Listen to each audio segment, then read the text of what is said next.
Wow, welcome to Stacy on the Ride here on American Family Radio and Urban Family Talk. Guess what? President Trump went there. He went there in front of the cameras. He went there in front of the media. He let them know in no, not easy terms that he's not here to be paying for everything at NATO. He's not interested in being the only funder or the major funder of NATO. And you might be thinking, well, how bad could it be? Well, NATO member military spending, I have those numbers for you. I have Julia Nista, reporter from the Daily Caller, and Justin Walker, who was a clerk for an entire year for Supreme Court nominee Brett Kavanaugh. Judge Kavanaugh, in essence, helped train him and prepare him to go into the legal field, and it's quite an achievement to get to clerk for someone who eventually goes on to be a nominee for the Supreme Court of the United States. So we're going to talk to him in hour two. What we're going to do first, though, is we're going to get into this moment where, of course, the left is saying the president's unhinged, that he unleashed this or that. I mean, the language has been comical, and we're going to listen to what the president said, and we're going to put it into context, and then we're going to talk about some other things today. Clearly, we have to get into what I see as media malpractice and the continued vilification of the president without cause. He has not been convicted of anything as of yet, and so the characterization of the President of the United States as someone who is working and in league with the Russians, it's unfair. And if he's truly innocent until proven guilty, all of these characterizations have to stop until charges are brought and then there's a conviction and impeachment, anything that would provide quantifiable evidence of the claims that are being made. And then, of course, we're going to delve into the bipartisan support for the past few SCOTUS nominees and how different things are now. The border asylum, turning to the border asylum claims are up 800%, while the violence in the countries that are sending these asylum applicants has gone down significantly. So what does that mean? We'll get into that. And of course, we're going to talk about Lisa Page. This is a story that should be top of news, but isn't, because everyone has to call the president a Russian agent. There's this crazy thing. Congress subpoenaed her, and I know if you or I got a congressional subpoena, we would, put that on our calendars and make sure to show up for that. She just sent a note over from her attorney and said, yeah, I don't feel like I'm adequately prepared to answer the questions because you haven't given me what I demanded, so I'm not going to come. Do you think that would fly for you or I?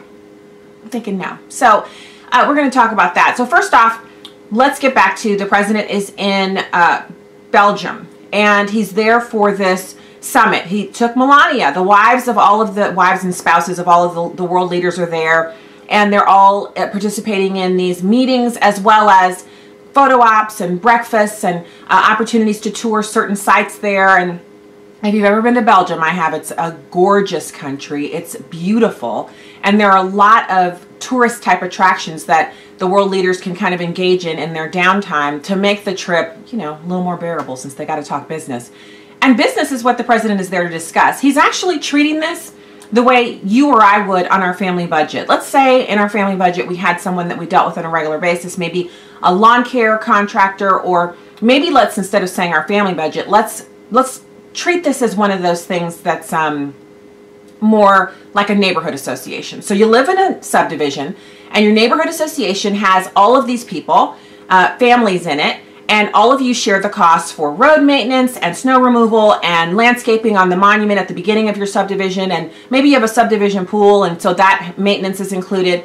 And all of the houses are supposed to take the total bills, divide it by the number of houses that are in the neighborhood, and everyone pays their fair share to keep up all of these community assets.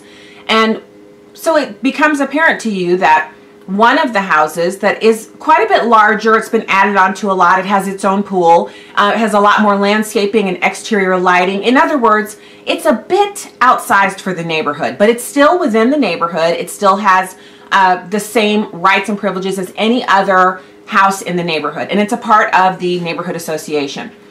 So that house has been bearing an outsized brunt of the cost. So even though all of the houses in the neighborhood have the same stake in the neighborhood association, one house is paying a lot more, contributing a lot more to, let's say, the road upkeep. The entire subdivision had the road that goes through the entire subdivision repaved. The cost for that was $28,000.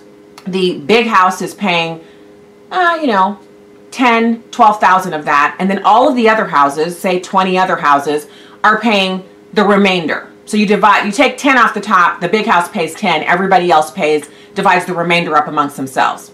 How long do you think it would be before the people who live in the big house would say, nah, I don't like this deal. The subdivision covenant says we divide the costs by the number of homes in the neighborhood, 21. We should be paying an equal amount, an equal share for, let's say, the upkeep of the road or whatever the costs are total for the year. That's what's happening at NATO. Only in addition to being a part of the neighborhood association, we also provide the manpower, bodies, boots on the ground, technology, and physical assets to make war, if need be, but to maintain the peace, which is what we've been doing since World War II, we're doing that for all the other people in the neighborhood. So all the other European nations have some kind of American military presence that they appreciate and love greatly. They don't pay for it, and they don't contribute their fair share to NATO. So not only are we protecting the neighborhood, but we're paying for all of the subdivision upkeep and maintenance for the neighborhood. We're paying more than our fair share. That's what President Trump is talking about. How long do you think he's going to allow that to go on? Other presidents have seen this information. Well, we're America, and we obviously can afford to pay more. Our GDP is larger, yada, yada, yada. It's not about how much money we make or how many times we've upgraded our section of the subdivision, our piece of land. It's not about how many cars we have parked out front or how often we go out of town on vacation. What it's about is we're paying more than we're supposed to.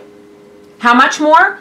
Well, NATO member military spending for 2017 in billions of dollars, the United States spent $685.9 billion. The next country to spend even close to us, number 2 in spending, is the United Kingdom at $55.2 billion. So we're not just spending twice as much or 3 times as much.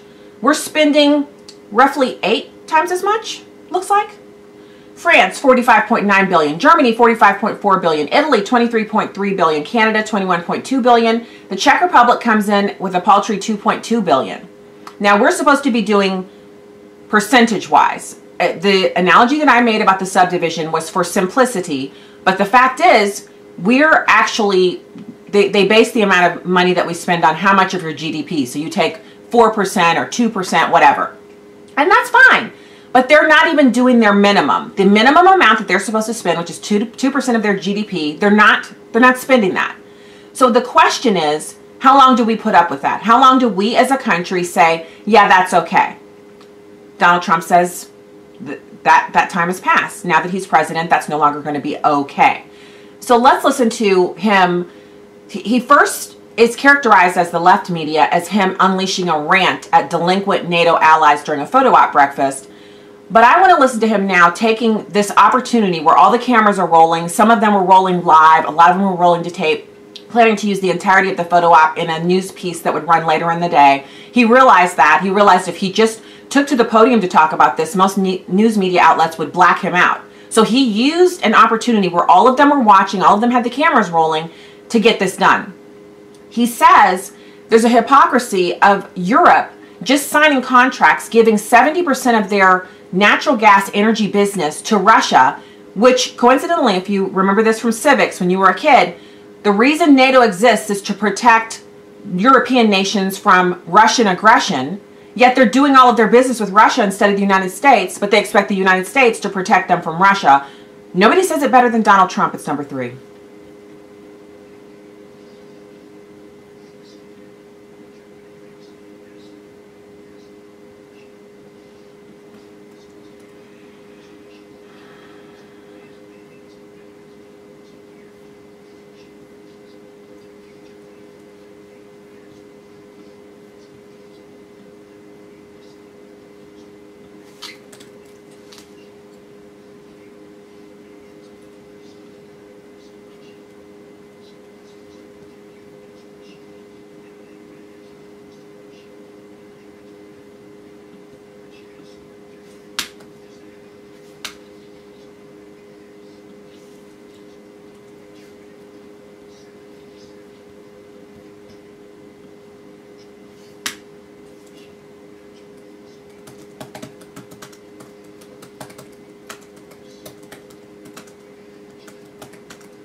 So then you have he's got this like special name. He's the head of NATO, and he's sitting directly across from President Trump, and he begins to try to diffuse the situation, because Donald Trump did not look angry. It wasn't one of those situations where you're like, oh, he looks mad, or oh, he's rude. It wasn't that at all.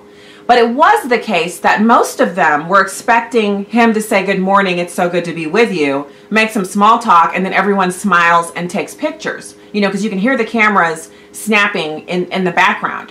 Instead, Donald Trump was like, yeah, this is a great time for me to expose one of my problems with this whole gathering.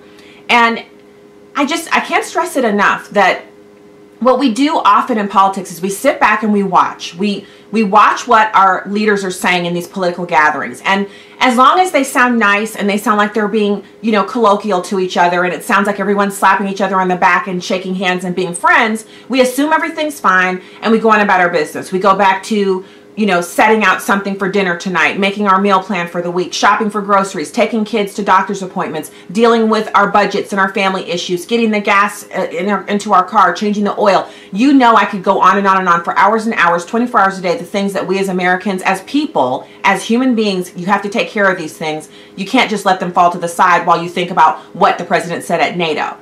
But that's his job. And my point here, that I can't let you guys get away from this. We can't get away from the fact that if this were our own budget and we were getting raked over the coals financially by a group of people that we were supposed to be in partnership with, that we're basically providing all of the protection for, none of us would allow that to go on for years and years and years.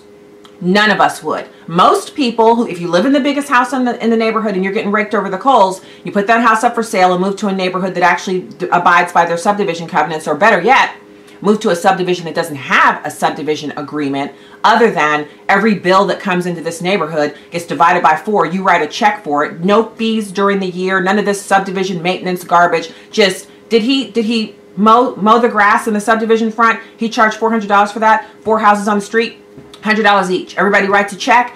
The guy gets paid. Done. No maintaining of thousands of dollars over the years. Oh, I want to build a monument. I don't. Arguing about that stuff, having fights. Just a simple division of what's owed. Boom, you're done. And that's what Donald Trump is doing. And so when you see him, first of all, this is nothing new. This is the same thing he's been saying for the past 30 years of his public life, where he was mostly talking about what was going on in New York City, but he would occasionally comment on the international geopolitical status of the country, America, and our dealings with everyone else, and how we continually make these deals that are horrible for us. And he's still doing that. Only now he's doing it from the chair of the commander-in-chief. And now they have to listen to him, and boy, were they squirming. They hated every minute of it. But wouldn't you hate it if somebody you'd been cheating called you on the carpet about it in public, in front of 100 cameras? Yeah, you'd squirm too. So don't be that guy. Don't be the cheater. That's what he's saying to him. Cheating time is over. Time to pay your bills. I like it. I like it a lot. When we get back, we'll speak with Julia Nista. She's a reporter for the Daily Caller, right here on American Family Radio and Urban Family Talk.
Welcome back, everybody. Thank you so much for being with us today. Thanks for tuning into the show and for following us on Instagram and Facebook and Twitter. Also, head over to American Family Radio and Urban Family Talk pages on Facebook and hit the like button. And then once you've done that, hit notifications. Once you have the little drop-down tab appear, you can select See First, and that way you don't miss anything from us. If not that, select Get Notifications, which means that we'll be in your news feed and you'll get our stories and all of that over at AFR and Urban Talk. So we want you to do that. We want to have you supporting us in that way. Listen to my dog cutting up in the foyer there. He's supposed to be upstairs, so hopefully he'll get a little ride up the stairs there. Right now, it's my pleasure to welcome Julia Nista, reporter for the Daily Caller and good friend of the show. Thank you so much, Julia, for joining us today. Okay, so let's, first off, I wanted to get your take, before we launch into your piece that you have over at the Daily Caller, I wanted to get your reaction on the president using the photo op, which was a captive media moment, to excoriate other NATO leaders for not doing business with the United States as their primary protector under NATO, and also they're not paying their fair share.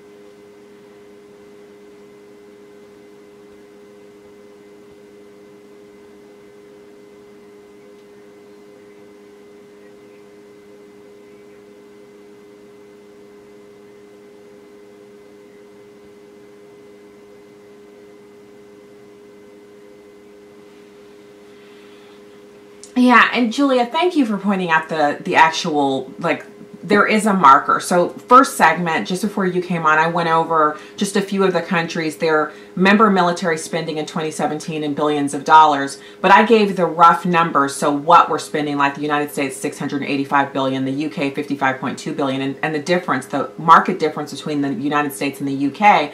But you're referring to what they're supposed to pay based, and then what they're actually submitting, correct? I mean, there's a number of ways of looking at it. I think it's good for him to do that.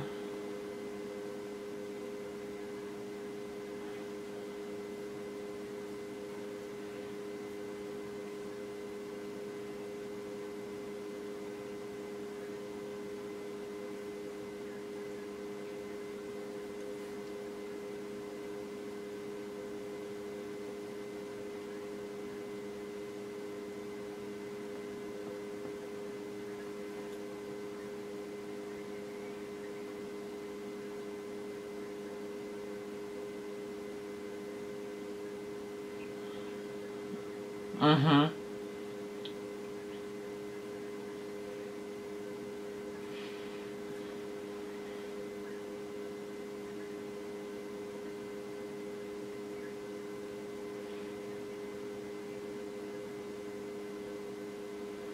I loved it. I think it was the perfect time to do it, because if he'd said today at 3 o'clock, Julia, we're going to have, you know, a press gaggle or a press briefing, and I'm going to talk about how we're being cheated by our other NATO member nations, there definitely reporters would have shown up, cameras would have been there, but a lot of the major news media outlets would have blacked it out. They just simply wouldn't cover it because they don't like him talking about this stuff. Whereas this was a photo op, everyone was covering that, and so he got the message out to a much wider audience. I thought it was kind of brilliant. Agreed. So let's move over to your piece over at the Daily Caller. And you're in this piece talking about 2020 Democrats trying to be the most insane person on Trump nominees, and that's a quote from Lindsey Graham. And I think one of the most interesting parts about this has been, like, the day of the announcement that the president made about the Supreme Court nominee. There were people out with signs, and they actually had fill-in-the-blank signs. So the president could have pulled a fast one and nominated Barack Obama or Loretta Lynch to the Supreme Court, and they would have had to write that in there because they're just basically opposed because it's Trump. Yeah. Well, I think this whole thing points exactly to that point, is that they just oppose it because it's Trump. They have no clue. I mean, there are signs, pre-made signs with "Stop Hardiman," "Stop Barrett," "Stop Kavanaugh." I mean, they had signs for each of the top four nominee choices that Trump was going to pick from. And so it is truly ridiculous. And the thing I think that's very interesting, too, is before Trump announced that it was Kavanaugh who was going to be the Supreme Court justice pick, the whole conversation was surrounded on Roe v. Wade and abortion. And that was the case because they thought the momentum was going in the direction of Amy Coney Barrett, who is a strong Catholic and very much against abortion. She's very pro-life.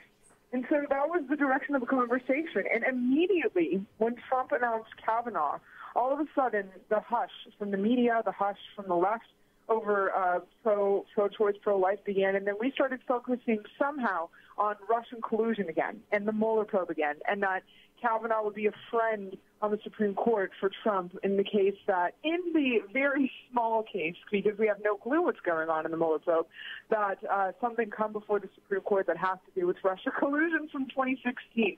And so really it's outrageous. And that's exactly what Lindsey Graham is talking about here, is that they're going to have to go in 2020, the Democrats are going to have to go with someone who is going to be so outrageous in the Supreme Court that there's really that it's very confusing to people, and that's what we see here now too. It's just confusing. Why are you opposing these things? And it's just really it's really sad to see that. It is, and I think one of the points that you're making here is so. The American people, like general, regular American people, I'm not talking about activists or people who are hard on the left. I know I'm hard on the right, according to, the assessments that they make about people who do radio and media. But people in the middle, people who live and breathe and move in the middle and are really not political animals. They're more like just, voters, people who are Americans and care about issues, but they're not all the time into the politics. They don't want an extreme left or what would be characterized as an extreme right person on the Supreme Court or any of our public areas. They really want people who they can kind of feel like are like themselves. So do you feel like, Julie, it's a mistake that the Democrats they haven't just veered to the left a little bit. It's more like a conscious effort to rabidly oppose anything that the right presents, which places them past where the normal Democrat line would be into kind of a socialist bent, which is now appearing in their politics in the form of candidates unseating entrenched Democrats and really changing the face of who they are. Right. Well, I think that it's just really a bad precedent to set to want to politicize the court. I mean, the court they're not elected officials. The court, they are judges. They are people with the Supreme Court and particularly is a group of 9 people at the current time who, and that fluctuates and has fluctuated through history, but they are a body of 9 people at the current time who are supposed to be set on interpreting the law. They are not an elected body. They are not someone who, they are elected and confirmed by people who are representatives, but they are not directly elected by the people, and there's a reason for that. They are not supposed to be politicized. That's why they have life tenure, and that's why they are supposed to interpret the Constitution as is. And that's the main difference that we see on the Supreme Court when it comes to, quote, left-leaning judges and, quote, right-leaning judges. The left-leaning judges interpret the Constitution more as a body, or the Constitution more as a document of something that changes over time with culture and society. And the, quote, right-leaning judges interpret the Constitution as is, as was written, because there are natural rights that cannot be violated. And so we see that now when Trump appoints people like Gorsuch and now people like Kavanaugh, who are interpreting the Constitution as it was written and supposed to be interpreted from the day that it was written even up until today, because there's that philosophical underpinning that we see that really reaches into society and, supports regular legal law. I couldn't agree with you more. And I know, so you're a reporter for the Daily Caller, and you guys do a really good job over there of presenting the news in a more unbiased fashion. Obviously a right-leaning publication, but definitely willing to castigate anyone who comes down on the wrong side of the issues. And so for me, it's super important to hear you describing that distinction between the two philosophies of choosing Supreme Court judges. The ones on the left tend to be more activist. The ones on the right tend to be more traditional, as in moored in what has been done before, what has gone before, what did the founders actually mean, what did they write. And so that's important because I'm seeing some characterizations of Judge Kavanaugh, and especially when Amy Coney Barrett was still a part of the equation before he made the announcement, as Trump seeks to appoint an activist judge, when in reality, it's completely the opposite. Would you say, I think that's what I'm thinking. Well, yeah, and I think it's really funny because actually a lot of people on the left would agree with Kavanaugh on many things, especially about Roe v. Wade. And so this is where people don't understand. Kavanaugh said he is a big believer in stare decisis. This is the main difference between Kavanaugh and Coney Barrett. Kavanaugh said, I'm a big believer in stare decisis, which means the precedent that the court set should be abided by in the current time and through new cases. And Amy Coney Barrett said that she is more lenient on stare decisis. Well, considering that in I think it was 1973, or whenever Roe v. Wade became law, you're right, 73. That is the precedent that was set. And so Kavanaugh even said, look, we're going to. He made previous comments while he was previously a judge. He said, I believe in stare decisis. I believe in the precedent of the court, and so we're going to abide by that understanding when cases come up in the courts, particularly in relation when he was talking about the Supreme Court. And so it's funny because people will really go out of their way just to rag on anything that Trump does, and they don't even look through the policy exactly of what he is saying or what he is doing. They know nothing of Kavanaugh. The only thing they know is that Trump appointed a justice, and we must protest that because for some reason we have to protest Trump. And it makes no sense. It doesn't. So I want to just make one quick point about the stare decisis, which, and I am not strictly against that concept that precedent should rule. I'm not against it per se. But there have been many times that the Supreme Court of the United States has incorrectly judged cases. My favorite, because I'm black, is when the judge, Dred Scott, they declared he wasn't a person. Now, we all know that black people are people too, and that the Supreme Court was wrong on that one. They also came down on the wrong side of a number of different issues. So in my mind, you can respect stare decisis without kind of giving away the whole farm. You can say, yeah, precedent rules, except when something was incorrectly deemed constitutional or unconstitutional due to maybe it was what people believe was the order of the day or the what was acceptable in the country at that point. That could never be acceptable now, but at that point in the history of this nation, it was. And so when Roe v. Wade was decided, it was at that moment people felt, well, this is the only way we can give women the right to reproductive, autonomy. But now that we've gone further and we have much more scientific knowledge about when basically anything that's cells are dividing and it's growing, that's alive, that human babies inside of their mothers are not actually parts of their mothers. They're individual human beings. They're attached to their mothers, but they are separate people, conscious beings. They grow into full-size people if allowed to continue to grow. There's so much more that we know now, the fetal pain that they feel during abortions. So I understand the Supreme Court could have ruled for Roe v. Wade at the time. But now with medical advances and different things that have occurred scientifically and the mood of the country, I feel that in some point in the future, they can absolutely declare it unconstitutional as a right and then remand it back to the states, where states would have to decide whether or not an abortion facility could do abortions up to a certain point or if at all. Certainly. And I think that goes back to the whole the way that Kavanaugh looks at the law. Like he said in his speech when Trump had announced that he was going to be the Supreme Court pick, and also as Vice President Pence had emphasized afterward, is that he interprets the Constitution as is. And so that's the difference, between the left-leaning and the right-leaning judges. But also, you're right, when you mentioned Dred Scott, when you mentioned Brown v. Board of Education, and now we're talking about Roe v. Wade, there are certain things, cultural things that the Supreme Court has taken up and decided that were previously wrong, but they dealt with the culture at that time. But that culture at the time was also skewed. Mm-hmm. And so that is how Kavanaugh, I think, is actually going to get a lot of things right on the court, because he said he is willing to and believes deeply in interpreting the Constitution as is. And so that means that there are continual philosophical and legal decisions that he's going to make with that understanding of the Constitution. And so,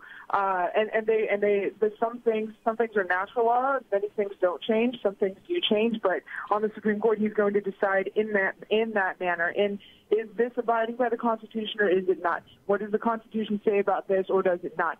And that is the biggest reason why Trump decided to pick him. And also, just another note, Trump did a lot of personal research on Kavanaugh. He called people personally to talk about this. And many people have attested to this. Pence has attested to this. A lot of media people have attested to this. The person who was the advisor to Trump's SCOTUS pick has attested to this. And so it's really interesting to see that Trump had actually gone out of his way to do his research on a justice. And I think that just points exactly to the fact that Kavanaugh is a good pick for the Supreme Court, and with the votes in the Senate, I think he's going to do.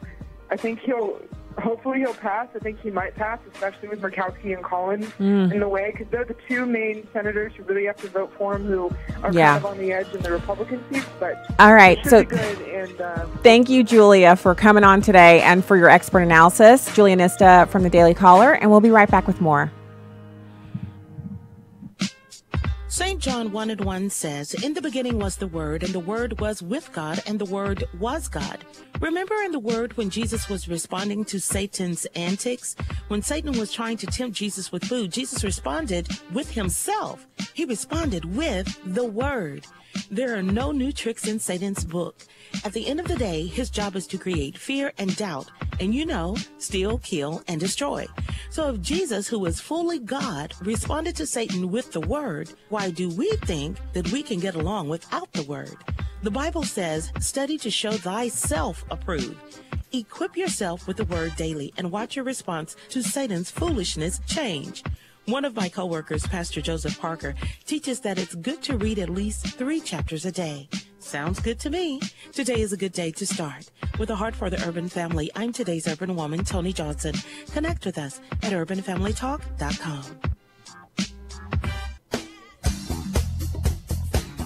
Coming next week on The Dwelling Place. Pastor Al Pittman continues to walk us through the Bible, line by line and verse by verse, to let God show us just how timeless His truth is. That's next week on The Dwelling Place.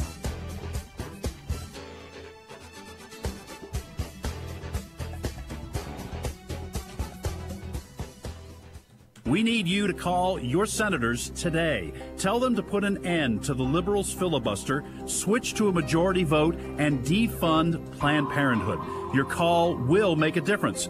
Call the Capitol switchboard at 202-224-3121 or go to afaaction.net.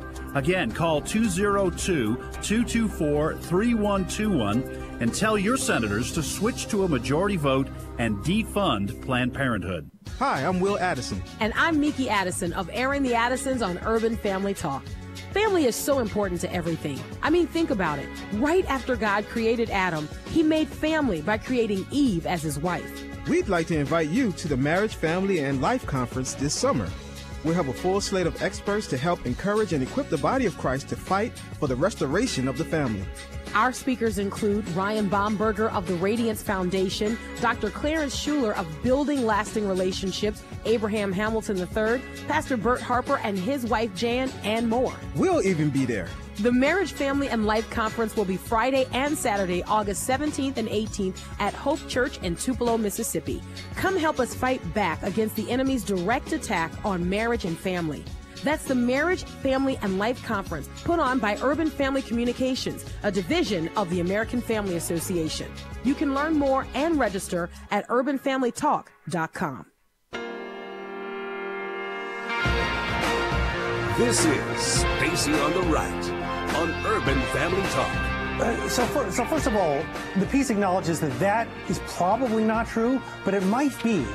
And one of the reasons I wrote this is you need to take seriously some of these low probability, high impact scenarios. You know, before the election, sort of everyone heard that Hillary Clinton had about an 80% chance of winning, and we all just treated it like that meant 100% and didn't think about what would that 20% alternative really mean. So that's part of what I'm doing with this, with aspects of this piece, like this trip to Moscow. You know, what would it mean if it really went that deep? Now, there's a lot of ways in which this scandal could be really bad and not go that deep. But I think you need to consider that for another reason, which is that everyone always says, well, this has been Trump's view forever. All this stuff he's saying about the Western allies splitting us apart from the West, and how he's sort of saying, you know, we should let them go their own way. That's just what he's always thought. It's not really what he's always thought.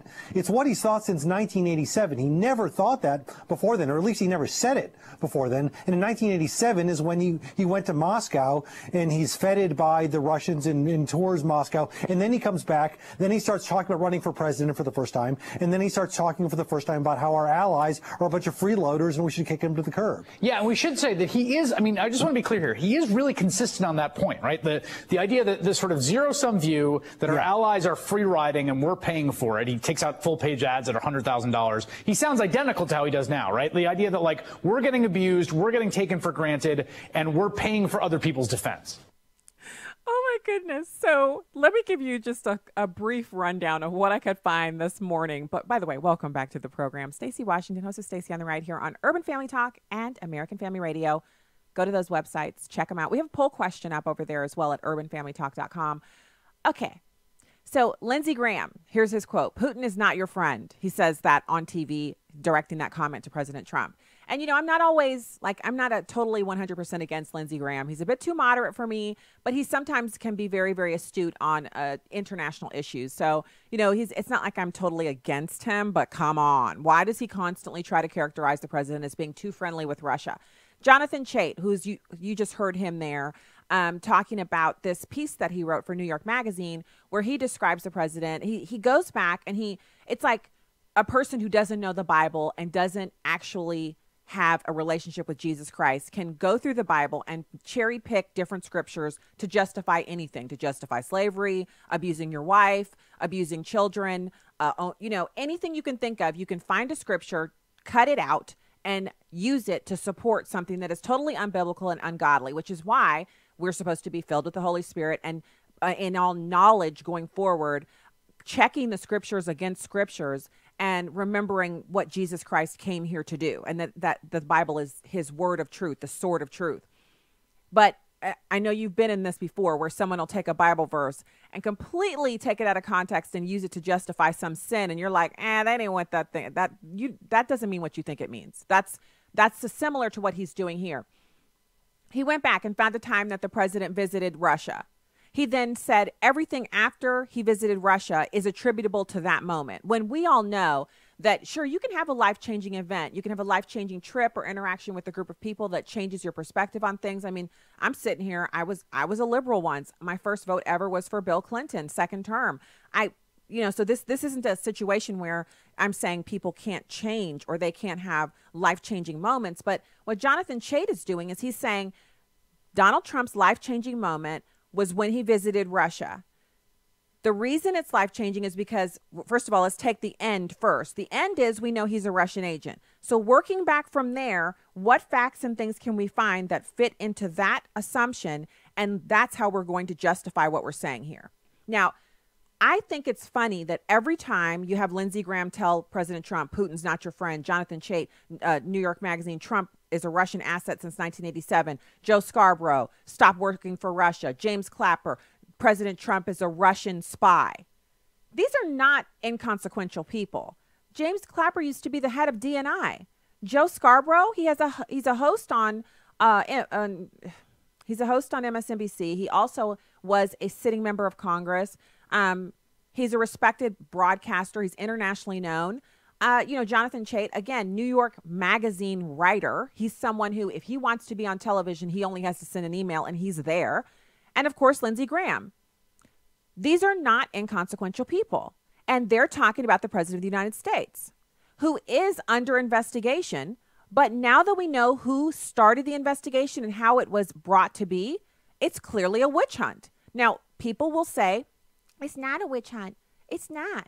But they're not people we should take seriously, because when you find out that the individuals who are doing the investigating are all exchanging tens of thousands of emails and text messages about how they hate the person being investigated and they have to bring him down come hook or come crook, that's an indicator that it's a witch hunt. And if you don't believe that, take Donald Trump's name out of the sentence and put your name there and see how that feels. You would not want people investigating you to be partially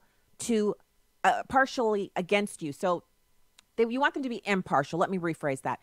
People who are investigating other people need to be impartial. They need to have no personal animus towards the target of the investigation. If they have personal animus, they are supposed to recuse themselves or remove themselves from the investigation, because our Constitution guarantees you due process, which assumes that you are innocent until there is a preponderance of evidence that proves you guilty when presented to a jury of your peers. That's 101, America 101 right there. And for people who don't believe that, I mean, that's not our fault that you don't understand the system of government that you live under. You're blessed to be under it, but you don't get it. So you got all these really important people, and it's not like they just started saying this last week. They've been beating this drum nonstop since 2016. He's a Russian agent. He's doing this. He's doing that. So you would think if Donald Trump was a Russian agent, he'd be fine with Germany and other European nations giving 70% of their energy business to Russia. Wouldn't that satisfy his aims? If we assume he's a Russian agent and that's the bedrock truth, and we work our way backwards, every action he's taken since he's been in public life in mid-2015 when he declared his intention to run for the presidency should support the assertion that has been made. If everything points to him being a Russian agent, why is he arguing with Angela Merkel in public and embarrassing her about giving 70% of her energy business to the Russians? Something here doesn't add up. So here's President Trump. He's schooling the NATO allies on the difference between trade. So in other words, I have 10 candles, you have 10 lighters. I'm going to sell you 5 of my candles. I'm going to, buy 5 of your lighters. That's trade. Energy is where you're buying natural resources from another nation. And that's something that once you get into contracts like that, that becomes an entrenched relationship, because energy requirements, like you don't have to buy candles. If you like scented candles like I do, you buy them when the budget permits. You don't skip buying beef and eggs and cheese and milk to buy scented candles. But you will skip buying expensive cuts of beef and expensive, types of extras like sushi and seafood to keep your lights on, to keep your gas running, to keep your electric going so you can have electricity in your home. Do you see the difference there? So the relationships that nation states get into for their energy needs are matters of national security, and they go to the heart of allies. You would want to make those kinds of relationships with allies. Your country protects my country and has done so since the last World War. I want to offer you the opportunity to have our energy business before I go to someone who is technically my foe under the NATO arrangement that we all live with. That is what Donald Trump expected to happen. But instead, because Angela Merkel has a whole lot of negative feelings towards Donald Trump, she took that business to her actual foe, her foe on paper, her foe in real life, her actual legitimate enemy, which is Russia. She took them the business and gave it to him. And Donald Trump was hearing none of it. It's number 4. But how can you be together when a country is getting its energy from the person you want protection against or from the group that you want protection? Because we understand that when we stand together, also when dealing with Russia, we are stronger. I think what we have seen is that... No, you're just making Russia richer. Well, you're not dealing with Russia, you're making Russia richer. So I think that even during the Cold War, NATO allies were trading with Russia. Then there have been disagreements about what kind of trade arrangements we should go I think into. trade is wonderful. I think energy is a whole different story. I think energy is a much different story than normal trade. And you have a country like Poland that won't accept the gas. You take a look at some of the countries, they won't accept it because they don't want to be captive to Russia. But Germany, as far as I'm concerned, is captive to Russia because it's getting so much of its energy from Russia. So we're supposed to protect Germany, but they're getting their energy from Russia. Explain that. And it can't be explained. You know that. Did you hear what he said? So for someone who is constantly characterized as being unprepared, someone who doesn't prepare enough, he eats too much McDonald's or whatever, this guy really knows how to support his assertions. He's sitting there across the table from him, and the leader of the NATO alliance, he's like, yeah, but we're stronger when we're together. And we're not always going to agree on trade issues. And Donald Trump was like, excuse me, this isn't a trade issue. This isn't you buying, 1,000 toilets from Russia. This is a deal where they give 70% of their energy business to the state most likely to run over them with tanks and carpet bomb them if given the opportunity. The minute the last asset of United States military hardware got on a freighter and was shipped out of the European continent, Russia would move every single submarine within the vicinity to all of the bordering nations, and they would take it over. There's not a doubt in my mind. You could ask War College experts. You could go to the Pentagon. You could ask for a briefing on one of the local meetings that occurs regionally across this country on a quarterly basis between national security experts and those who are in these various industries that have to do with our defense. And every one of them would tell you that without a United States presence in Europe, Europe would be little Russia within weeks. The only reason that Russia doesn't move on those nations is because of us. And so, hey, dance with the one who brought you. Who buttered that bread? America. Who saved your bacon the last time you were in trouble? America. So don't sit there and act like you didn't understand what you were doing, Angela Merkel, when you went and made that huge, big, consequential, national security impacting deal on who you were going to buy your natural gas from, especially when Americans are putting down natural gas like nobody's business. That is our largest, fastest growing sector in the energy market. We had to make up the difference because Barack Obama wouldn't let us get oil off of federal lands. He was shutting things down faster than Americans could pick it up. So what do? The private sector responded. They didn't just respond, they sprung into action, putting natural gas on the forefront, employing Americans, bringing towns back from the brink of literally extinction. And now we are a major player in the natural gas energy market internationally. And we have the resources. We have the natural gas. We have the ability to get it to you. All you have to do is say, let's do some business. And so in the face of that, I mean, it's not like we're like, can you do some natural gas business with us? Just give us 10 years to get our stuff together. You know, that's not even anything Americans would let come out of their mouths. They are over there right now trying to make these deals. They have been for the past few years, and Germany knew it. But they did this because they wanted to put their finger in Trump's eye, and he's like, you can't reach my eye. We're too big. We're too tall for you to reach our eye. You can't put your finger in our eye, but I can put you on blast in front of national media, international media, for doing this deal when we're the ones who have our boots on the ground, our troops getting blown up in nightclubs, our troops raising their kids overseas, having their families overseas like our family did when we were over there. My dad was supporting and defending the Constitution of the United States, stationed in Germany. My family lived there for 15 years. We spent money on the German economy. We lived there. We loved it there. And the German people, I don't blame them at all, except, they keep electing Angela Merkel. But this is about understanding that it was people like my father on active duty, serving in the military overseas in Germany and France and England, that keep Russia over there on their continent. Yeah, they played around with Crimea a little bit, but that's about as far as they could get. And they only did that because Barack Obama was president. Under George Bush, they wouldn't have danced that dance. They wouldn't have even put toeholds over there because they knew what would happen with the cowboy, as they like to call him. We are the defining and definitive force in Europe for maintaining peace and stability.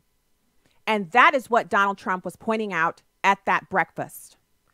And we've not had a president who's willing to put that information out there the way that he did. We've not had that. And that's why you see the people in the media spinning like tops and losing their minds. They can't stand it. It's too much alpha male going on.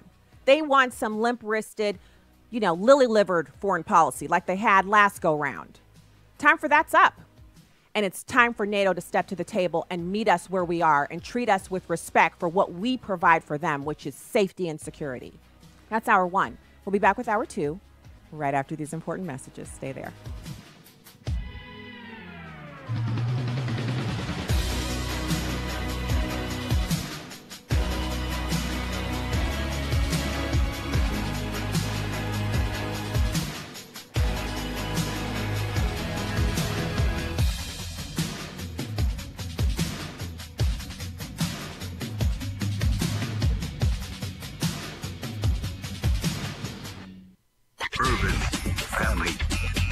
Urban Family Talk.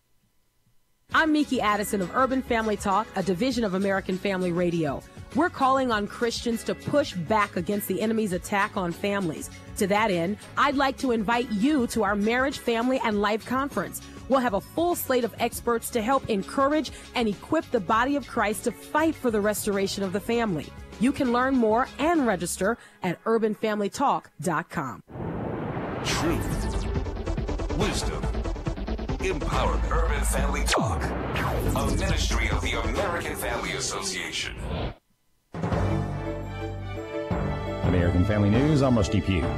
More Chinese goods coming into the U.S. could be getting hit by tariffs by September, as an apparent trade war seems to be escalating. Ray Bogan has the latest. $200 billion in Chinese imports could be hit with new tariffs. More than 6,000 products could be affected by the new proposed tariffs, adding 10% to a range of goods, including seafood, fruits and vegetables, and grains. The Trump administration blaming this latest round of tariffs on China's decision to retaliate against the U.S.'s first round of tariffs. And President Trump is getting blowback from his own party. Tennessee Senator Bob Corker is calling for a vote Wednesday to reduce the president's power to make tariffs in the name of national security. And Texas Representative Kevin Brady wants the president to have a face-to-face meeting with China's president on trade. In Washington, Ray Bogan, Fox News. A vocal minority within evangelical circles are driving a wedge through the movement on the issue of immigration. Steve Jordahl reports. In May, the Washington Post trumpeted the headline, "The group least likely to think the U.S. has a responsibility to accept refugees are evangelicals." According to a Pew poll, only 25% of evangelicals thought the U.S. had that responsibility. It may be an indication that a group called the National Immigration Forum and a cadre of more liberal evangelical leaders that participate with them are having an effect. Mark Tooley of the Institute on Religion and Democracy says the group is far more to the left than he's comfortable with. It offers one perspective on immigration that inclines towards open borders and some kind of eventual amnesty for all illegals who are currently in the country. Tooley's more conservative take is more in line with where evangelicals seemed to be just 3 years ago, when a Lifeway research poll found 8 out of 10 evangelicals wanted immigration reform to honor people's God-given dignity and keep families together, while also respecting the rule of law and protecting national borders. But Tooley says the outlier Pew poll, the National Immigration Forum, and liberal evangelicals are all asking the wrong question. The real immigration debate in this country is illegal immigration, a word which Tooley says has been carelessly or purposefully left out of the conversation. The Christian conversation on this topic over the last month, I think, has been very hyperbolic and over the top and too often not very interested in examining plausible solutions. He notes the U.S. already has the most generous immigration policy in the world at about 1 million legal immigrants every year, and no other nation comes close. A conservative black organization has introduced a blueprint for what it says will truly give blacks equal voting rights by putting an end to the schemes that dilute the black vote. Chad Groening has more. The Project 21 Black Leadership Network has released its blueprint for a better deal for Black America, a 57-point plan for ensuring blacks have a fair chance at the American dream. Horace Cooper is a former constitutional law professor and a spokesman for the organization. He says although poll taxes and literacy tests have been illegal for many decades, blacks are still being denied their rights to fully participate in elections today. What progressives have been doing is they have been diluting the ability of the citizens to have a say by allowing ghosts, by allowing convicts, and even by bringing in illegals and letting them vote, oftentimes for pay, in the way that they want. And Cooper says we absolutely need to verify who is showing up on Election Day and make sure they're real bona fide citizens. There is no moral justification for saying to minorities, we don't care what your actual views are. We don't care what policies you prefer. We, the progressives, have picked our choices, and we are going to have them imposed on you. That is wrong. So Cooper says the blueprint calls for, among other things, to require proof of citizenship to register to vote and require proof of identity to cast ballots, to purge voting rolls of illegitimate voters, and prosecute incidents of voter fraud. I'm Chad Groening. American Family News is online at onenewsnow.com, on Facebook and Twitter, and download the One News Now mobile app. I'm Rusty Pugh.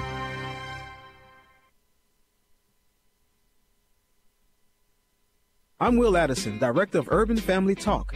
We desire to be a movement of time-tellers. In 1 Chronicles 12:32 it says, the sons of Issachar were men who had understanding of the time, to know what Israel ought to do. In these perilous times, God is raising up a people of discernment who will see, pray, and act. We sound the alarm as watchmen. We cry aloud that God's people may be activated for his service. Join the movement at urbanfamilytalk.com.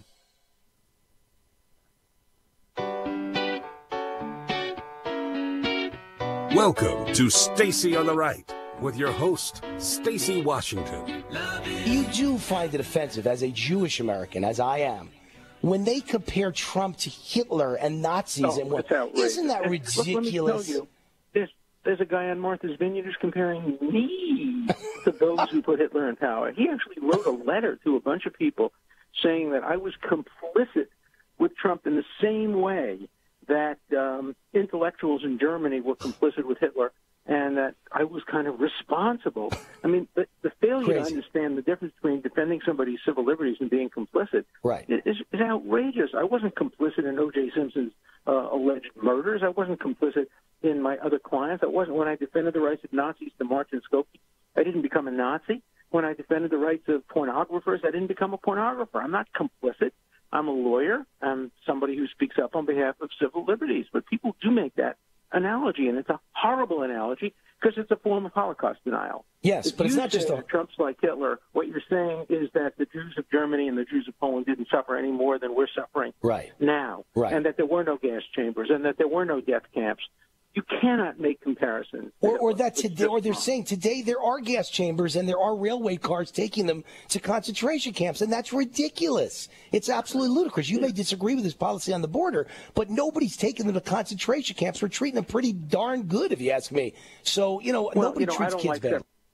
So that's Wayne Allen Root on Newsmax, and he's speaking with Alan Dershowitz, who's he's a professor, he's an expert, a legal expert, an attorney, et cetera, and what they're talking about is the fact that they're both of Jewish, ethnicity, and they really take offense to this idea that Donald Trump is being compared to Hitler. And I do too, because remember, it's not just Donald Trump they're comparing to Hitler. They're also they're saying anyone who supports Donald Trump is also like Hitler. And the comparison is so spurious and so absolutely offensive that it's hard to really push back on it more effectively than they just did. I'll just put it that way. So welcome back to the program. Stacy Washington, host of Stacy on the Right here on American Family Radio and Urban Family Talk. Thanks for being here today. Take the poll question over at Urban Family Talk. Also register for our Marriage and Family Conference. That's August 17th and 18th. You can do that right there on the website. So we're listening to Alan Dershowitz talk about that. And honestly, that's it. That's so perfectly and aptly analyzed that we don't need to go any further. And I just encourage you to push back gently with a spirit of love and conciliation when you hear people saying he's like Hitler. Now, here's it's like a little bit of a warning that goes with that. I encourage you to push back. You do so kindly and with care, but understand that someone who's making a comparison of the president to Hitler is probably so deep in their feelings that even the nicest rebuttal to that is going to earn you, you might get put on ice for a little bit. They don't speak to you. I actually pushed back on someone here in St. Louis, and they've not had me back on their show again since then. So the truth comes with sacrifices, but suffice it to say, I believe the Lord blesses us when we tell the truth and we get a little pushback here in the earthly realm. He blesses us elsewhere. And I believe that the truth is worth the consequences. So please just remember that these things are being said by people who are in their feelings. But when falsities are allowed to stand, then we end up with a situation where the truth doesn't have as much meaning. And remember, a lie can travel around the globe 6 times before the truth gets its shoes on. So we have to be there to try to stop this continual, it's a demonization. And I don't mean demonization like, oh, he's demonizing him. Like sometimes we use that term casually. I mean, it's utterly demonic to compare a man who just got elected to the presidency, a flawed individual for sure. President Trump has flaws, as we all do. But Hitler is one of the worst human beings ever to live as far as the things that he did, and was able to convince other people to participate in the evil, the depths of depravity that he foisted upon an entire nation. Come on, the comparison doesn't work. So I just push back on it. You can do it. Do it kindly with the spirit of conciliation, and then, leave it there. So right now I want to pivot over to Lisa Page refusing to testify before Congress. Now, if we were at a speaking engagement and you were in the audience, I would say, raise your hand if you have the steel in your spine to defy a congressional subpoena. And I don't think anybody would raise their hand, because most of us understand that would mean putting ourselves in legal jeopardy, really. But Lisa Page doesn't seem to have the same problem. And Newt Gingrich went on to the Hannity show to talk about it a little bit. It's number 7. Well, I mean, who knows what the deal is here?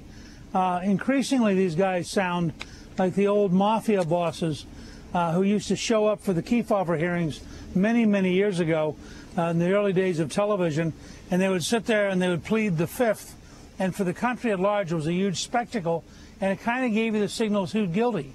You're discovering that at the very senior levels of the FBI, and I believe of the Justice Department under Obama, you had a level of corruption that makes it very dangerous for them to show up and to actually testify.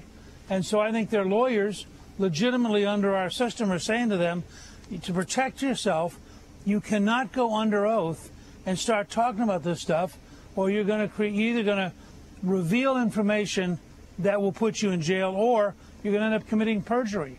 And so I think you're seeing a real example.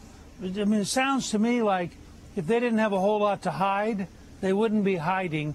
And what we're seeing is people who I think have a lot to hide. They do. And so if we were making these statements based on conjecture or what other talking heads on radio were saying about Lisa Page and Peter Strzok, then that would be unacceptable, and I would not engage in that. I would not participate in that. But this isn't conjecture. This is based upon the text messages that have been released to the public and information that they really tried to hide from the American people. But our congressional leadership has been really great about, doggedly requiring that they give this information out for public consumption. These are employees of the federal government, and while their work may be classified, their communications are not. And any person who's elected or who works for the federal government is subject to records maintenance laws and also Freedom of Information Act requests. And so anything that's not classified, anything that goes to national security that isn't something that is walled off for national security reasons, we have a right to see it. These people are paid literally. You're at work right now listening to this show.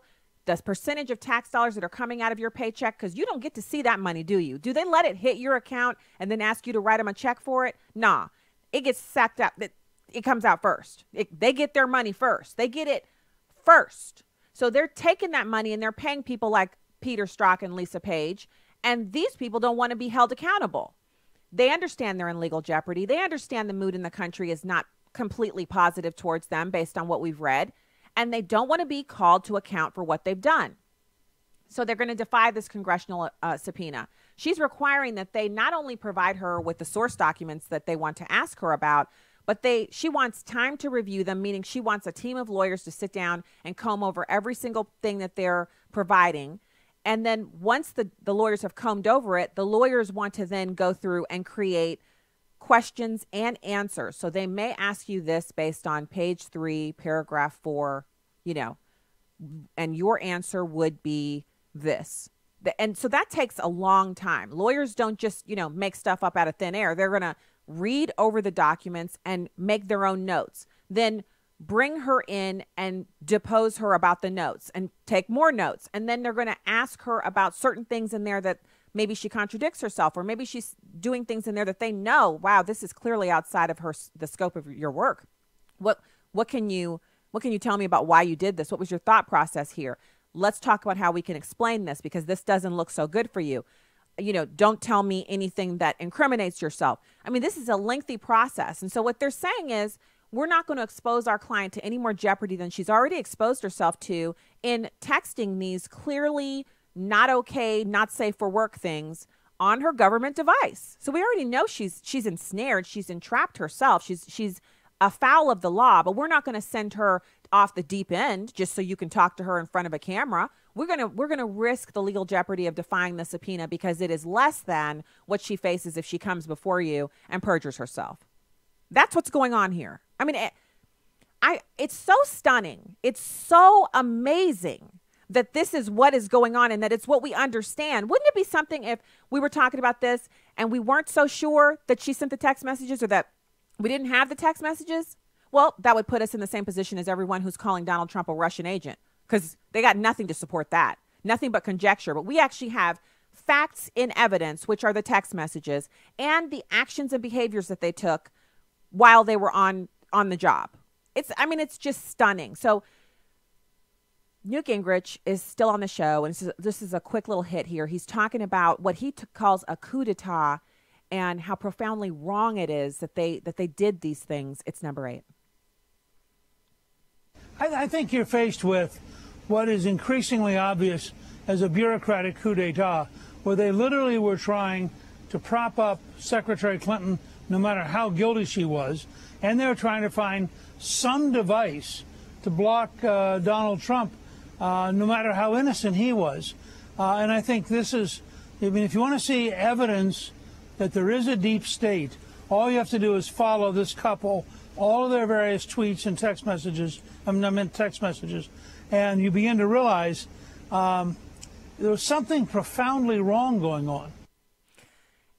And I think that's what we're really, I think there's a collective, all of us are collectively, it's like when you watch one of those YouTube videos from, or a video from Live Leak, and it's a car wreck, or have you guys ever seen that?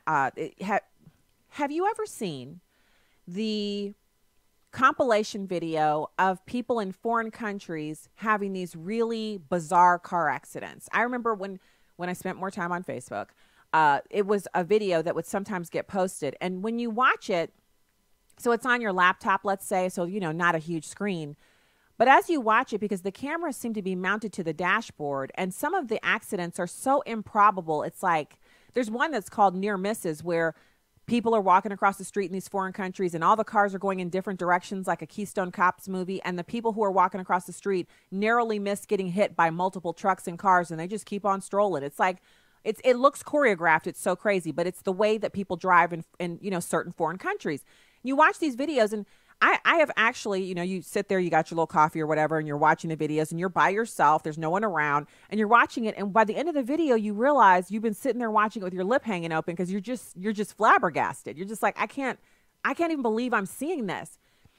That is the kind of feeling that I have in observing what is going on with James Comey, Lisa Page, Peter Strzok, James Clapper, Andrew McCabe, all of it, even Hillary Clinton. Like, I'm watching it because first of all, one thing we all know is that chick over here with the permanent tan would not be defying the congressional subpoena, would not have gotten away with sending 10,000 text messages and got to just get escorted off the job. No, no bigs, just go home and keep collecting my pay and be on administrative leave. Finally decide I'm going to resign and take some like modified early retirement.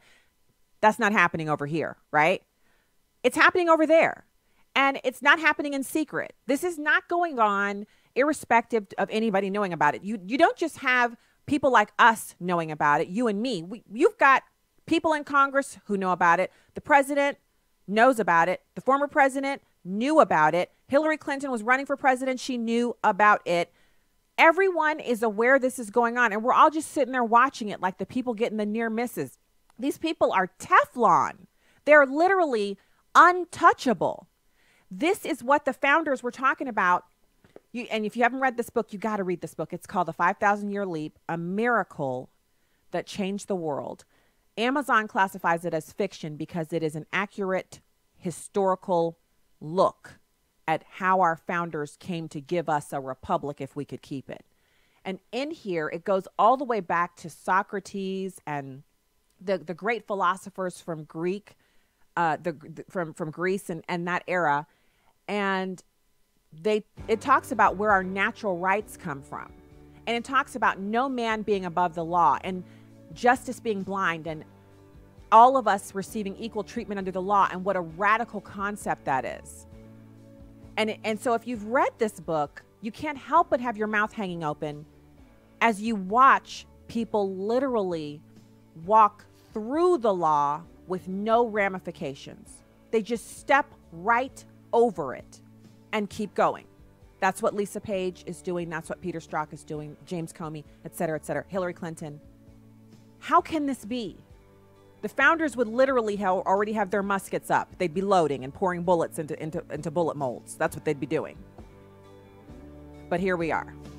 All right, we'll be back with our next guest, Justin Walker. He'll be with us right after this.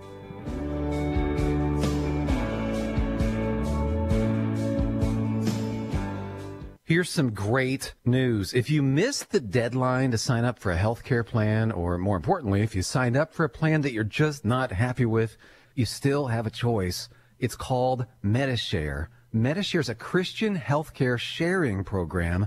It's been around for 25 years. They have hundreds of thousands of members all across the country. And get this, over the years, Medi-Share members have shared more than $2.5 billion of each other's medical bills. Best of all, you could save a lot of money with Medi-Share. The typical savings for a family is about $500 a month. Your savings may be less or more, but think about what you could do with that extra money every month. So if you think you're stuck with a high-cost health plan that doesn't have much to offer, think again. You can join Medi-Share anytime, so call them today and check it out. Here's the number to find out more. There's no pressure. They're super easy to talk to. Just hit *345. That's *345. *345. Hello, I'm Pastor Joseph Parker, and this is Daily Time in the Word. It's our goal to help you better understand the great blessing of spending time in God's Word every single day. Your Word is a lamp to my feet and a light to my path. Psalm 119, verse 105. For best results, follow the instructions of the manufacturer. These are the words we often find in the instruction manual that comes with an item that you buy from the store. That's true because usually the one who made the item or appliance knows better than others how to put it together and how it would function or operate most correctly and properly. God, our Heavenly Father, is the manufacturer, the maker and the sustainer of all life and all people. He created the whole world and all the people in it. As both the creator and sustainer of life, He created everything and everyone. And He knows how we were created to work best and most productively. The reading of God's Word daily, again, is an important habit because it empowers us, guides us, and strengthens us as disciples of the Lord Jesus Christ. God, who is the creator of the universe, He's given us an instruction manual called the Bible, the Word of God. As we read it and listen to it and obey it, we'll find success, blessing, and encouragement in life. Let's consider a few reasons why every believer should make it a high priority to spend time in God's Word every single day. Number one, it tells you genuinely how to be saved and grow up in your faith. Number two, it gives clear guidance and direction for much of your life. Number three, it empowers your prayer life. Number 4, it sharpens your ability to hear the Holy Spirit more clearly in your life. Number 5, it ministers to your mind, body, and spirit. Number 6, it helps you maintain your mental health. Number 7, it increases the anointing on every part of your life. Number 8, it increases your wisdom in every part of life. 9, it enhances your intellect and personality. 10, it pours grace, peace, and mercy into your spirit, mind, and life.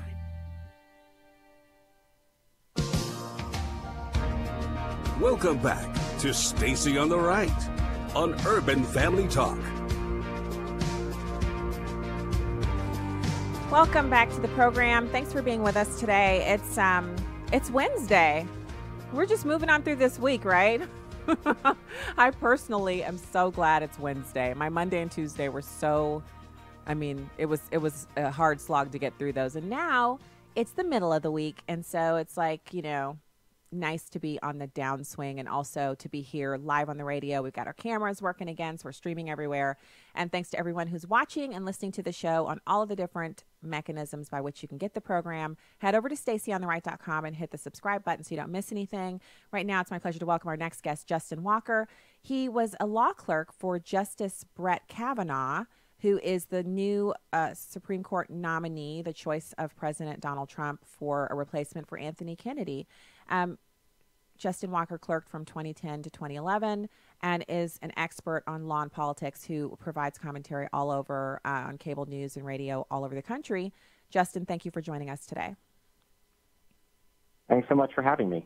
So I'm excited to talk to you because I'm interested in your insights on what kind of person Judge Kavanaugh is. And I actually enjoyed his portion of the announcement from the White House on Monday evening, where he talked about the history in his family, only child. He made a joke about, what's it like to be an only child, depends on who your parents are. And then he launched into this historical view of his mom being a teacher in inner city schools and then deciding to become a lawyer, going to law school, and then going on to become a judge herself. What was he really like? Well, Judge Kavanaugh is just an incredibly kind and incredibly civil person. He served with 17 other judges of all ideological persuasions. They all consider him a friend. He's also had clerks of all ideological persuasions. I left Judge Kavanaugh's chambers to go clerk for Justice Kennedy, but other of his clerks have clerked for Justice Scalia, Justice Thomas on the right, and then also Justice Breyer, Justice Sotomayor, Justice Kagan on the left. So I think it reflects that a lot of people like Judge Kavanaugh, even when they disagree with him, and it's understandable because, he is a devoted father. He's a servant, not just in his public service career, but, he serves meals to the hungry through Catholic Charities, and he tutors underprivileged children. He coaches his little girls' basketball team. He's just a very humble, thoughtful, down-to-earth person who was a lot of fun to work for. So let's talk a little bit about because you mentioned that so you've also clerked for Justice Kennedy, who was the swing vote. He was obviously put onto the court by a Republican. He is a Republican himself, but during his tenure on the court, he often swung depending on what his views were on a particular case and was able to move the country to the left socially through a number of Supreme Court rulings that right-wingers like myself are not, we're not as appreciative when he swung in that direction. Do you feel like Judge Kavanaugh is an appropriate replacement for him? As liberals have called, they want someone who would be the next swing voter. Do you think that Kavanaugh would fill that slot? Oh, I think Judge Kavanaugh is going to be a great successor. And I think people are going to find that in some ways he's different than Justice Kennedy. And in some ways he's similar. So I can talk about both of those things. On the differences front, I think Judge Kavanaugh probably identifies a little bit more as a textualist, maybe a formalist, in terms of his approach to the law. Justice Kennedy might identify a little bit more as what he would call maybe a pragmatist. But then in terms of similarities, I think the kind of civility I was talking about, Justice Kennedy also certainly has. He's the kind of person who gets along with all of his colleagues and, has earned all their respect, never has an unkind word for anyone, really, and kind of gives even his opponents, at least in terms of their motives, the benefit of the doubt. So that's interesting because I think, and so for me, I kind of wanted Amy Coney Barrett, and nothing against Judge Kavanaugh. I really wasn't as familiar with him until like the very last minute when I realized he was in the running and Amy Coney Barrett was kind of out of the running. And then, so since then, I've read a lot about his opinions, and I found some places where I disagree, but that's going to happen with any justice, any prospective justice on the court. I'm going to find something that I'm like, oh, I can't believe he thought that was right. That's the nature of, these people being human beings and having their own ideas. But as far as like Axios has this big, it's a graphic that they do where they have a baseline of 0 and anything below or to the left of that is a person leaning towards the left side of the political spectrum. Anything to the right or above it would be someone who's a conservative or Republican leaning person. And they put Judge Kavanaugh up above Justice Roberts. They have him right underneath Clarence Thomas, who is the most conservative justice on the court. Do you think that's accurate? There are studies out there. For example, there was a study that tried to do some statistical analysis of all the judges in the past 80 years, all the Supreme Court justices. And what they found is that Justices Alito, Thomas, Scalia are, and I guess, what has it been? Just Scalia, yes, and Roberts even were considered statistically four of the 5 most conservative justices of the past 80 years. And so then they looked at Justice Kennedy, and it would, I think, maybe surprise some people because, as you pointed out, he certainly joined with the liberal colleagues on some very important and very controversial issues. But Justice Kennedy was actually he was the 10th most conservative justice of the past 80 years.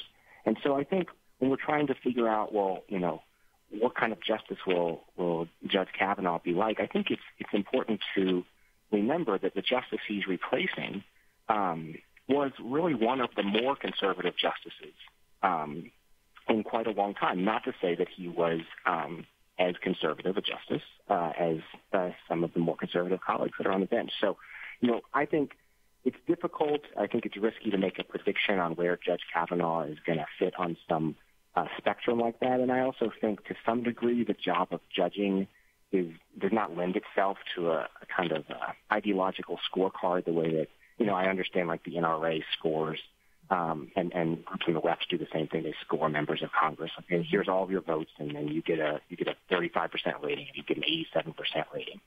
I don't think that judging is supposed to be political, and so I think the only prediction we can make with certainty about Judge Kavanaugh is that he will take very seriously the proper limits of a judicial role. The limits are you don't invent law. You try to look at the text of the law, its history and its structure, its precedents, and you try to apply the law that other people have created. So I think that's the kind of judge we can expect.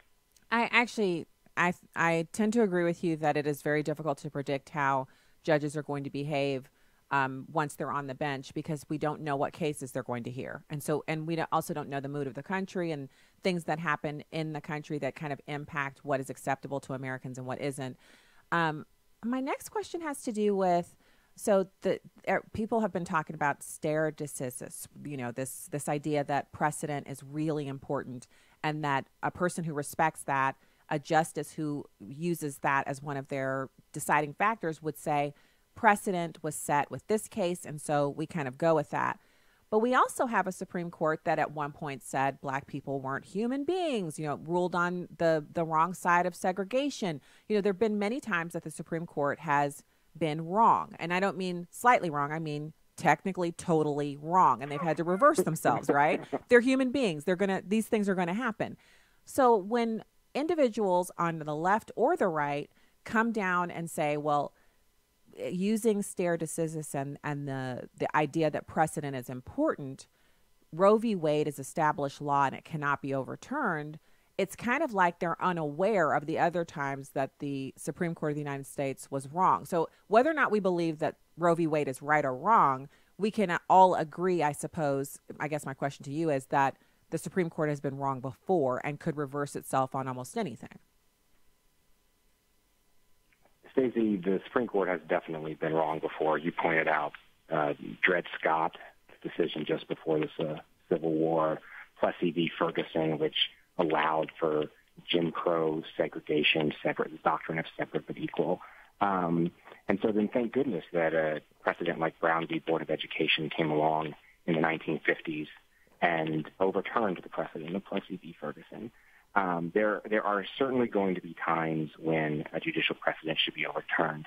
I think that, most justices on the Supreme Court, most judges around the country, think that precedents should only be overturned in extraordinary circumstances. And if you're looking to try to figure out what Judge Kavanaugh thinks about this question of precedents, he actually helped write an entire book about it. It's not for the faint of heart. It's a 1,000-page long treatise on judicial precedents. He co-wrote it with 12 other distinguished judges, and I can't claim that I've read every word of all 1,000 pages, but I did give it a pretty careful look. And what Judge Kavanaugh says is that following established precedents has some virtues. It keeps the law settled. It furthers the rule of law. It promotes consistency and predictability. Now, as you pointed out, under extraordinary circumstances, precedents should be overturned. It has to be a reason more than just, I don't like that old decision. Mm-hmm. So he says in the book, a simple change in personnel on the court shouldn't throw all former decisions open to reconsideration. But he, and I think every judge in the country, would say that, if a decision was wrongly decided in the past, and if there are special factors that are counseling in favor of overturning it, and if the situation is extraordinary, then in some cases, Plessy v. Ferguson comes to mind, certainly have to be overturned. Well, I think, first of all, thank you for mentioning the book. I think that's actually going to come up in the Senate confirmation hearings. I think the book, the contents of the book, his opinions on this are going to be the subject of many questions, and he's going to be able to answer them very well, it appears. He's very well prepared to handle that line of questioning based on the fact that he's written a book about this. I think we can all argue about whether or not there's been a material or substantial change in information or, enough to warrant overturning Roe v. Wade. I think the scientific, amount of information we have about fetuses and contraception and different things that weren't as clear in the 70s, but are much more clear now, and the science is much more definitive now, would, in my opinion, warrant that. But I'm not on the Supreme Court, and I'm not going to be bringing any cases before the Supreme Court. So I guess we'll see what happens. I think it's a concern for me. That makes two of us. Yeah. That makes two of us, Stacey. Yeah. So I watched a few of your media hits from before to kind of prepare for today, and I was thinking to myself, you're so measured in what you say, but you also go back to the historical facts of what Judge Kavanaugh has actually written in opinions and things like that. And so I'm kind of locked up with you on the idea that it can't just be, hey, it's a bunch of new people on the court. Trump has appointed new people, therefore anything we don't like gets reversed. But by the same token, I really am interested to see how Judge Kavanaugh is going to handle the questions about this, because so there's some people on the left side of the aisle who have, since this announcement, kind of unmasked themselves as being completely opposed to him, no matter what he says. Like, he hasn't even had a chance to really weigh in yet, and they're already against him. And I'm looking forward to him putting forward a good showing, just not because he's going to be confirmed or he's not. I don't know the future, but just because he seems like he's pretty well prepared for this particular set of questions. Stacey, You're so right. There was actually some kind of a press release or leaked talking points from one of the groups. The Women's March came out immediately against him. Yeah. Are you thinking the same thing I am? Where it said, Judge XX, fill in the blank, and then it listed all these terrible things about the judge without even knowing who the judge was. It was clearly written before President Trump announced that the nominee would be Judge Kavanaugh. So. There are going to be some people out there who don't have an open mind. That's unavoidable. I think, though, I'm hopeful that there are going to be some people out there, a lot of people out there, inside the Senate and outside it, who do come to this question with an open mind and who are trying to find out, what kind of judge is Brett Kavanaugh, and also what kind of person is he. And I think they're just going to be blown away. I think that I think they're going to, when they learn that he spent 12 years and wrote 300 opinions on the second most important court in the country, when they learn that the Supreme Court has endorsed his positions 13 different times, which is an unparalleled record of vindication by the Supreme Court, when they hear about his credentials and his approach to the law and his independence, and then also his personal character as a husband and a dad and a church member and a mentor to clerks like me, I think they're really going to like the guy. I'm looking forward to the questions and his responses. He seems like, just observing him from the short speech that he's already given, like he's a really almost happy-go-lucky soul who, you know, can handle the tough questions without getting flustered. And that actually triggers most people when they're trying to get you to respond and you just, you know, stay within your own zone and you're able to answer questions. It drives them nuts. And I'll be ready, not with popcorn, but maybe with some sushi and a bottle of smart water. I'll be watching with, you know, gleefully as if that's his approach, I'm going to really enjoy it.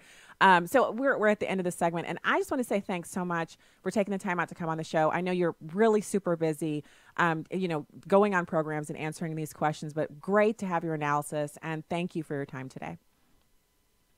Oh, thank you so much for your time. Thanks for inviting me. Oh, sure. Hope to talk to you again soon. That's Justin Walker. He was Judge Brett Kavanaugh's law clerk from 2010 to 2011, national commentator and analyst for legal issues, and an attorney himself.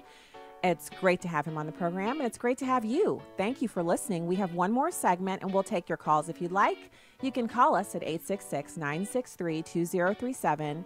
Weigh in on anything we've discussed so far. We will be diving into a little bit of the border asylum stuff. So keep it here.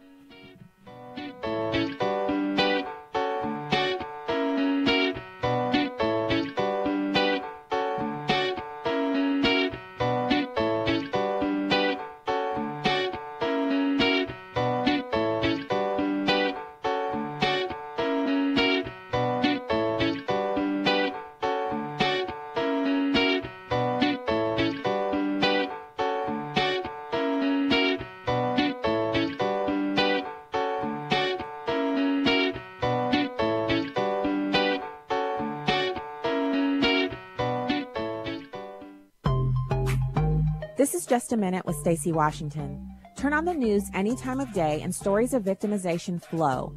Every demographic group, every segment of society is a victim. Instead of seeing ourselves as righteous and forgiven, made right with God through the sacrifice of Jesus Christ, we believe the noise and accept a victim's mentality. Victims cannot accomplish goals or persevere through life's trials and tribulations. The New Testament is replete with verses about who we are in Christ. Guess what?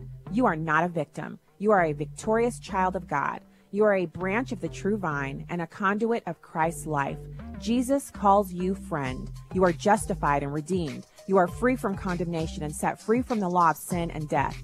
You are God's workmanship, created to produce good works. You are accepted, redeemed, and you can do all things through Christ, who is our strength. I'm Stacey Washington. Find out more at StaceyOnTheRight.com. Listen to Stacey on the Right with Stacey Washington on Urban Family Talk. She's sharp. I mean, did you hear that? Pointed. Remember that you're not only a Christian on Sunday. And insightful. Deception and lies have been accepted as the norm from the Democrats. But most of all, she's on the right. That scripture from the Bible that says the heart of the fool inclines to the left just kept popping into my mind. Stacey on the Right. Now heard weekday afternoons from 2 to 4 Central on Urban Family Talk. Just as David's mighty man Benaiah chased down a lion into a pit on a snowy day, Lion Chasers champions uncommon men and women of faith who are unafraid to stand up and speak truth to power in these dark and evil days. Never before has there been such a need for people of faith to draw a line in the sand with the sword of truth. Lion Chasers, the intersection of faith and public policy with Lonnie Poindexter. Weekday mornings at 10 Central on Urban Family Talk. Hi, this is Steve Tiber with 8 Days of Hope. We've been all over the country helping disaster victims who lose everything. It's truly a blessing. I really don't have the words to express. And yet they see a glimmer of hope when a volunteer shows up. Building the home, that's the second reason we're here. The number one reason is to share the gospel and give them hope. It's everything that's right in America. I mean, it really represents the best that we have to offer. That's one of the main reasons for doing it, is being able to be the hands and feet of Jesus and coming out and working with so many many wonderful volunteers. I just feel like it's important in this day and age to teach a child how to serve. Please go to our website, 8daysofhope.com, and click on Get Involved. Submit your email address, and the next time we go anywhere with a disaster, we'll invite you to come along as well. I love coming in the job room because you can see these pieces of paper. They aren't just a piece of paper. Right. It's a family that's hurting, and it's a gospel opportunity. You know, I just thank God, for this moment. I mean, I'll be back in my home, and I know it's going to be awesome. Come love others with 8 Days of Hope. This is Stacy on the Right on Urban Family Talk. For me, I find it so irritating. I have covered wall to wall the confirmation hearings in D.C. of Chief Justice John Roberts, of Samuel Alito, of Elena Kagan, of Sotomayor. I've looked at this going back in history. Scalia was confirmed by a vote of 98 to nothing. The two people were missing that day. Scalia, who was obviously hard right. Elena Kagan, Sotomayor, confirmed with high 60s votes, right? In the high 60s in the Senate, 67 for one, 63 for the other. The Democrats lost this fight on November 8th, 2016. The only question now is whether Brett Kavanaugh is qualified to take this office or is so radical that no reasonable person would put him on the Supreme Court. Trump deserves his choice, just like Obama deserved his choices. Sotomayor belongs on that bench. So does Kagan. So does Kavanaugh. Whoa. So that feisty little contribution was from Megyn Kelly over on her show today. And I thought it was interesting that she was so vehemently supportive of the idea that all of these different ideological perspectives are welcome and desirable and needed on the Supreme Court. I tend to be much more dogmatic. I feel like we should have as many hard right Supreme Court justices as we can because they tend to stick with the rule and it's the text of the Constitution. And for people who constantly point out to me, because I've had this pointed out, oh, well, you're black. If that's the case, then we'd still have slavery. No, we wouldn't. Slavery being a part of the beginning of this country was a compromise that had to be made in order to form the imperfect union. The founders knew that this would be an issue that would have to be taken care of at some later point, but they needed an actual constitution, an actual country in order to get to that point. And, it's not an issue of me not understanding the horrors of slavery. I'm descended from slaves. It's not that I can't get my mind wrapped around what it took for the founders, who some of them were slave owners themselves, to make that compromise. Absolutely not. So you can't get away with that because people are nuanced. Historical situations are nuanced. There's more to it than just cut and dried. They thought black people were 3/5 of a person. Nope. No, not at all. The reason I can have this viewpoint is because I've read the history on it and I understand what was going on at the time. And that's something you have to be able to do. We have to be able to detach ourselves from our emotions and the pain of not just slavery itself and the experiences of relatives and people who've gone on before who are related to me, who experienced the slavery or who experienced the Jim Crow South or who experienced, the time after that.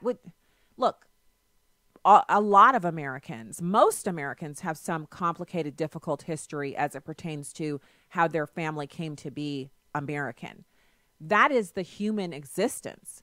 The bigger deal is whether or not you appreciate where you are right now, which is if you are in this country legally and you're a citizen, do you appreciate the constitutional protections that enshrine your liberties into a document that is in itself inviolable unless we allow elected officials and lawyers and judges and people who get to, make law, unless we allow them to violate it. And those are the questions. Those are the things that we face with this. So, I thought that was an interesting clip that she pointed out that all of those justices had a right to be there because they were appointed by duly elected presidents, and it is the purview of the president of the United States to appoint justices to the Supreme Court. Fantastic perspective, if you will. I don't obviously always agree with Megyn Kelly, but I thought that was interesting.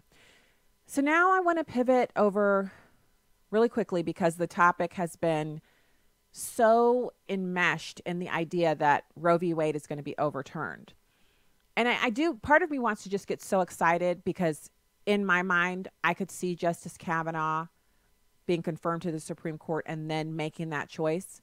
But then a part of me sees him being affirmed to that court and confirmed to that court and then saying, no, it's settled law. We're not going to reverse it. I'm not going to vote to reverse it. I could see both of those scenarios happening. Rather than getting mired down in which of those will happen, I'd rather talk about that Star Parker has a piece out today where she calls abortion the symptom. And I want to talk about the symptoms. The symptoms being that Jason Riley has a piece up at the Wall Street Journal where he talks about the abortion rate. And this information is so depressing. Thank God we put our hope in him, because if we're putting our hope in men, it's a losing proposition.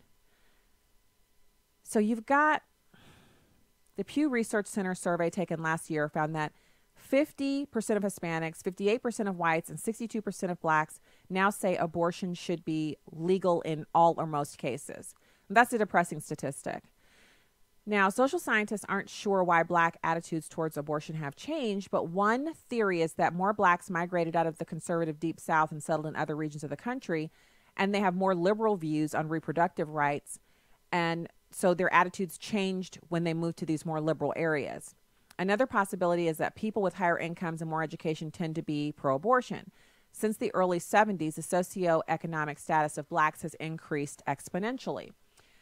But if you want to look at what has been the true impact of it, to get outside of the ideas and what people believe and what they'll say to a person who calls them up for an impromptu survey, let's just get into the raw numbers. There's been an outsized toll on the black community, the black population, post Roe v. Wade. In New York City, thousands more black babies are aborted than are born alive every year. The abortion rate among black mothers is more than 3 times higher than it is for white moms. And then a New York City Health Department report released in May shows that between 2012 and 2016, black moms terminated 136,426 pregnancies, only giving birth to 118,127 babies. By contrast, births far surpassed abortions among whites, Asians, and Hispanics. So, for those who are preparing to shoot me a quick note about how I'm pulling down the black community, I'm not. I'm sharing this information because knowledge is power, and when we know better, we're supposed to do better. Nationally, black women terminate pregnancies at far higher rates than other women as well.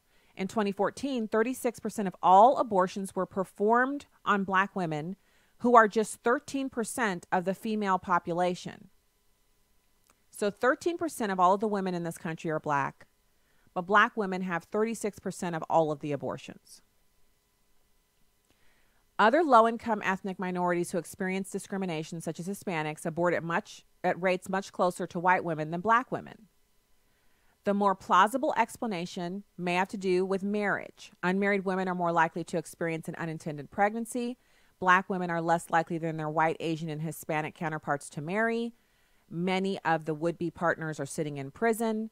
But it's also true that the racial divide in marriage, which started in the 1960s and has grown ever since, predates the mass incarceration of black men that took off in the 1980s. So what are we saying? I know what Jason Riley is saying. What I'm saying is that this is a heart issue. It's an issue for people to you have to make the decision for yourself that you're not going to get pregnant out of wedlock. There are answers to this. It's not like people are just magically waking up in the morning and they're pregnant. The other thing is you have to decide if you're going to be having intimate relations with a person, then that person is going to be your husband. But it has to be that the person is your husband before you have the intimate relations. Now, that is so unpopular because what we've been sold as a bill of goods. It's liberating to be sexually active. It's liberating to give into your sexual urges. Just do whatever you want. Look at the proliferation of pornography in our country, where most kids start watching pornography at the age of 12. Christian homes, non-Christian homes, inner city homes, suburban homes, all of our kids are inundated with images and content that tells them you're just an animal, just go have sex. And then if you get pregnant, Planned Parenthood's right here for you. They'll help you have an abortion. And so the parents are fighting that uphill battle, trying to keep their kids insulated from that while teaching them the proper form and function of intimacy between a man and a woman. Add on top of that, that we really have a party right now, the Democrats, who prioritize abortion over everything else. Notice they're not saying that Judge Kavanaugh, which he very well might be the deciding vote to strike down affirmative action, and it has been mentioned, he might be the deciding vote to strike down a number of different decisions that are currently moving their way through appellate courts that could possibly be heard and argued in front of the SCOTUS.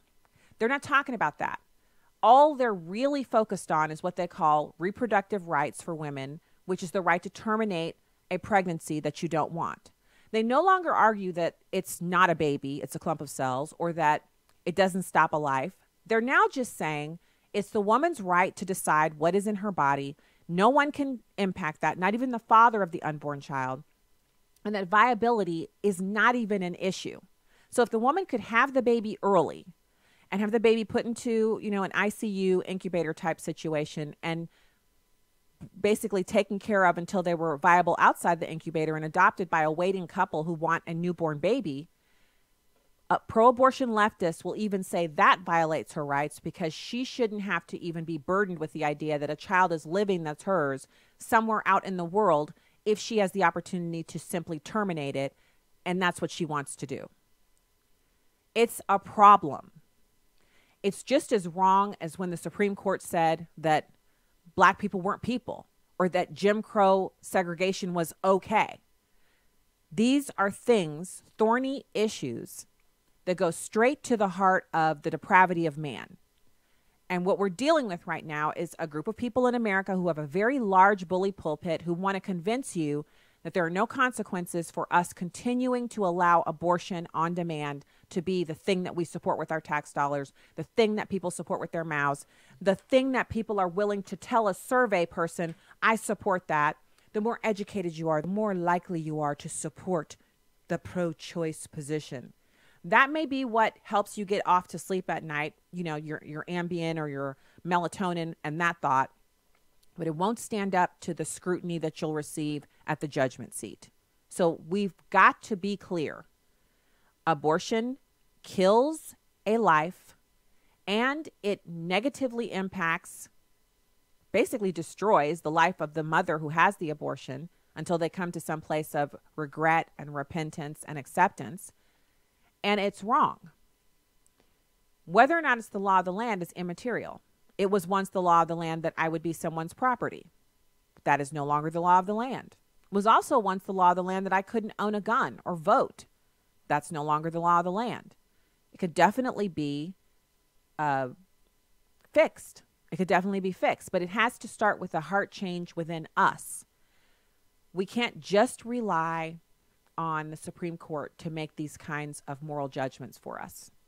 More of us have to believe that it's wrong and know that it's wrong and be willing to say that it's wrong, even to our own detriment, before we're able to get past this place where it's currently a tax-supported law of the land. So, that there it is. Now, one more quick thing. I mentioned, and we'll probably delve into this a little bit more tomorrow, but I definitely wanted to give you guys just the high points. Asylum claims surging 800% despite a 30% drop in Central American murders and violence. Now, this is Paul Bedard, and he's writing, I'm just going to show the viewing people on this is charts and graphs, which you guys know. It's my jam. I love me some charts and graphs. Central American asylum claims are up. They've surged over 800% despite a massive drop in murder and violence in the region. And this is according to Justice Department and United Nations statistics. So this is what supports the charge that immigrants are gaming the system, specifically immigrants from El Salvador, Guatemala, and Honduras. Now, you know me. I say we deport all the folks who are here illegally, send them back to their home countries, and they start putting some of what they learned here into action in their home countries and make some improvements. And we send some troops and some money and some supplies and help those people set up and start changing the places that they're coming from, as opposed to trying to change our country into some socialist pit. That's my thing.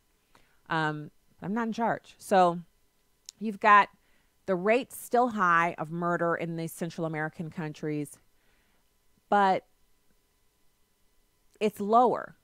It's actually the lowest since 2004. So the people who are coming over are not really running away from a Central American nightmare. They're running towards the American dream. But when they get here, they start pushing socialism, which is why they can't stay. Sorry, but we just need to keep our constitutional republic, our representative republic, and we need y'all to go back to your own social countries and make those into republics too, not the other way around. That's just the truth of it. That's just what it is. All right, that's the show for today. You guys, have a blessed night. Be back with you tomorrow. Good night.